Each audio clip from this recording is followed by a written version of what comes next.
സ്ത്രീകളുടെ രൗദ്രമുള്ളിലൊതുക്കിയ ഈ ഭാവം ഉണ്ടല്ലോ, എനിക്കത് എന്നും ഇഷ്ടാ. തന്നെ വേളി കഴിക്കാൻ ഇഷ്ടാണെന്ന് ഒരിക്കൽ ഞാൻ ഇല്ലത്തോന്ന് പറഞ്ഞപ്പോ എന്നെ ആട്ടി ഇറക്കിയത് ഓർമ്മയുണ്ടോ? അന്ന് ഞാൻ മനസ്സിൽ നിരീച്ചതാ തന്നെ ഈ കിടക്കയിൽ എത്തിക്കുന്നു.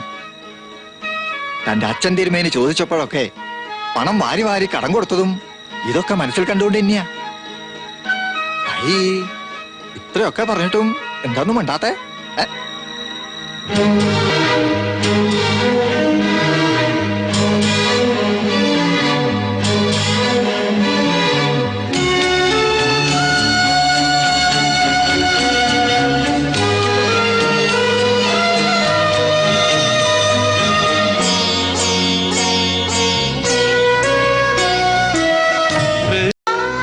ഒന്നൊന്നര കൊല്ലായിട്ട് താൻ ഓരോ മരുന്ന് എന്റെ നേരെ പരീക്ഷിക്കല്ലേ? ഇത് അതുപോലല്ല, ഫലം ഉണ്ടാവുന്ന ഉറപ്പാ. 5 അശ്വബലാന്നാ പറയണത്.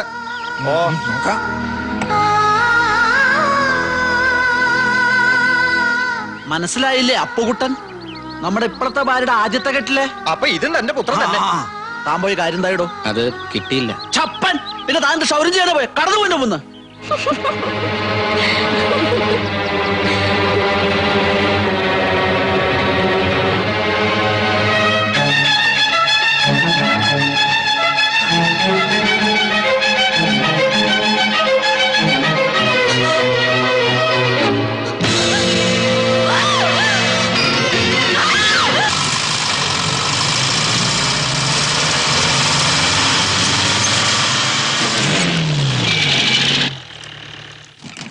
ഈ ജാമായിന്ന് തോന്നുന്നു. പടച്ചോനെ, ഇന്ന് നമ്മളെ പൂരക്കച്ചവടം ജാമായി തന്നെ. അല്ല, നമ്മൾ ഇതിനകത്തിരുന്ന് ഇങ്ങനെ ശ്വാസം മുട്ടുന്ന എന്തിനാ? പുറത്താവുമ്പോ നല്ല മലങ്കാറ്റുണ്ട്. ശരിയാണ്.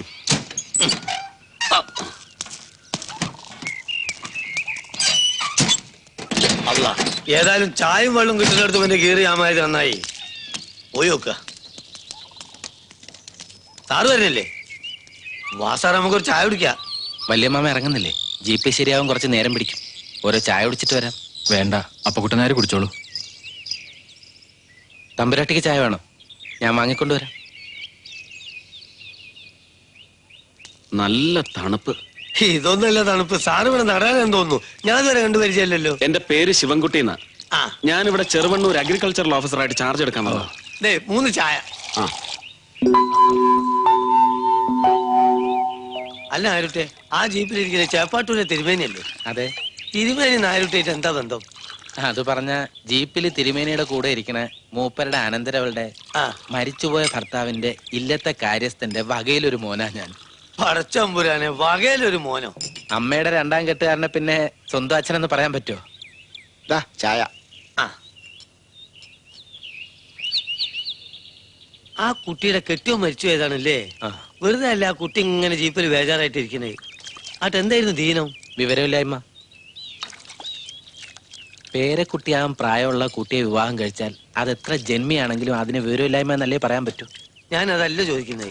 ഇങ്ങനത്തെ ഒരു കിളവിന് കെട്ടിച്ചു കൊടുത്താൽ വീട്ടുകാർക്കും വിവരമില്ലേ?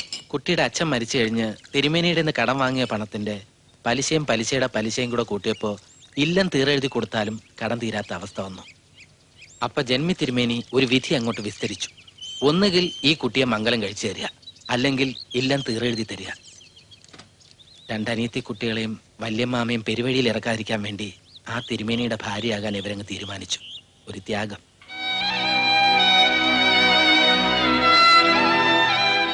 ഓ കഷ്ടം. കിളവന് ഈ ബന്ധത്തിൽ കുട്ടികളുണ്ടോ? 80 വയസ്സുകാരനായ കിഴവന് കുട്ടികളോ? ആഗ്രഹങ്ങൾ ഉണ്ടായിരുന്നു എന്നല്ലാതെ അങ്ങേരെ കൊണ്ട് അതൊന്നും പറയാണ്ടിരിക്കുക ഭേദം. ചുരുക്കി പറഞ്ഞാൽ ഒന്നും നടന്നില്ല എന്നർത്ഥം. ഇല്ലത്തുനിന്ന് പോയതുപോലെ തന്നെ തിരിച്ചു പോന്നു. സാറ് ഇവിടെ ആദ്യമായിട്ടെന്നല്ലേ പറഞ്ഞത്? അതെ. Jeep ready. അപ്പോളേ നമ്മൾ ചായന്റെ ദിവസം നാരൂറ്റി എടുത്തല്ലേ? ഇത്രയും കഥ ഓസിന് കേട്ടതുപോലെ ഇനി ചായയുടെ കാശും കൂടെ കൊടുക്കണോ? ഞാൻ കൊടുത്തോളാം.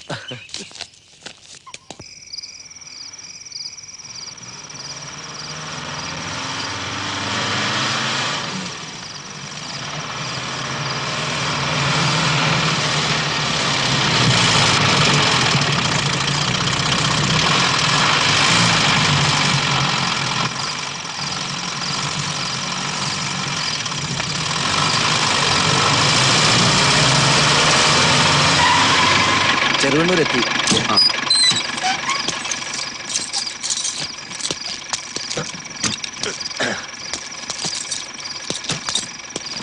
ആ സാറിന്റെ ബാഗ്. വരട്ടെ സാർ. ആ ചായക്കട ചോദിച്ചാൽ മതി ഓഫീസ് എവിടെയെന്ന് പറഞ്ഞു തരുമോ? സാറേ പൂരക്കച്ചവടം കഴിഞ്ഞാൽ തിരിച്ചു വരുമ്പോ കാണാം കേട്ടോ. ശരി.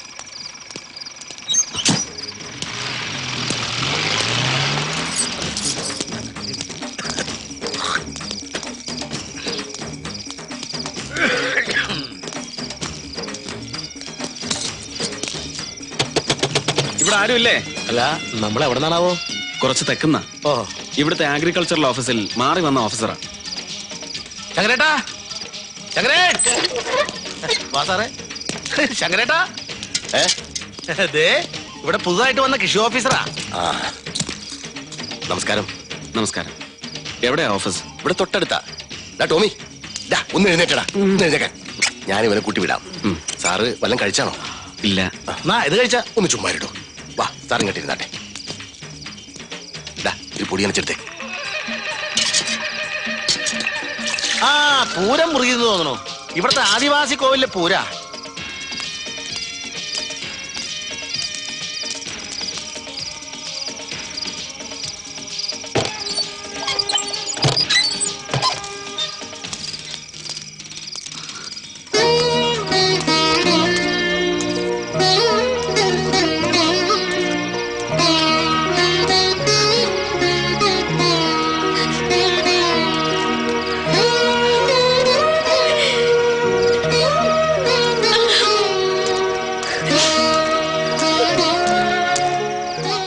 സ്വത്തിന് വേണ്ടി തിരുമേനിയുടെ തമ്പുരാട്ടിമാര് കൊടുത്ത കേസില് നാളെ കഴിഞ്ഞ് മധ്യസ്ഥതയ്ക്ക് വിളിച്ചിരിക്കുകയാണ് എല്ലാവരെയും വക്കീൽ ഓഫീസില്.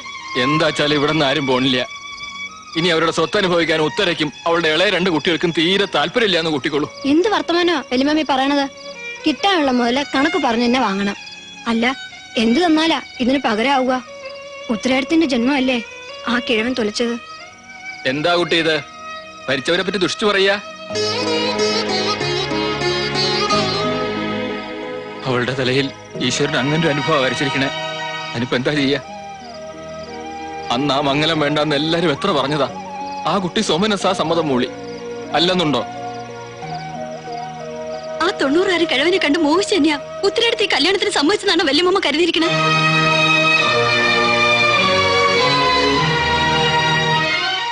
ഇല്ലം വിറ്റ് നമുക്ക് 4 ആൾക്കും അന്നേ പെരുവഴിയിലോട്ട് ഇറങ്ങിയിരുന്നില്ലേ?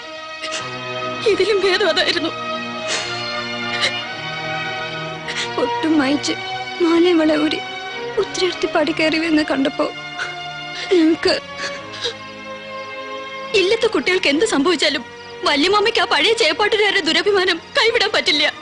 അന്നില്ലം വിറ്റ് കടം വീട്ടാൻ കൂട്ടാക്കഞ്ഞതും ഈ സ്വഭാവം കൊണ്ട് തന്നെയല്ലേ? ഗിരിജേ, കുട്ടി ഇങ്ങോട്ട് വരിക.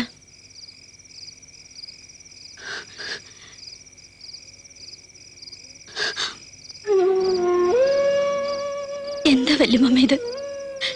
ഞങ്ങൾ വല്യമാമയെ വിഷമിപ്പിക്കാൻ വേണ്ടി പറഞ്ഞതല്ല. ഞങ്ങൾക്ക് ഇതൊക്കെ പറയാനും വഴക്കൂടാനും വല്യമാമയല്ലേ ഉള്ളൂ. അതുകൊണ്ടാ. കുട്ടി പറഞ്ഞത് സത്യ. ദുരഭിമാനം. കുട്ടി എന്തുമാതിരി വർത്താനായി പറയണത്? പുറമേക്കാരൻ ഒരാള് തളത്തിലുണ്ടെന്നുള്ള കാര്യം പോലും ഓർക്കാണ്ട്. തളത്തിരിക്കുന്ന പുറമേക്കാരന് അറിയാവുന്ന കാര്യമല്ലോ ഇതൊക്കെ. ഞാനൊന്നും കരുതി കുട്ടി പറഞ്ഞല്ലോ. എടുത്തി മട്ടും ഭാവം കണ്ടപ്പോ ഞങ്ങക്ക് സഹിക്കണേ.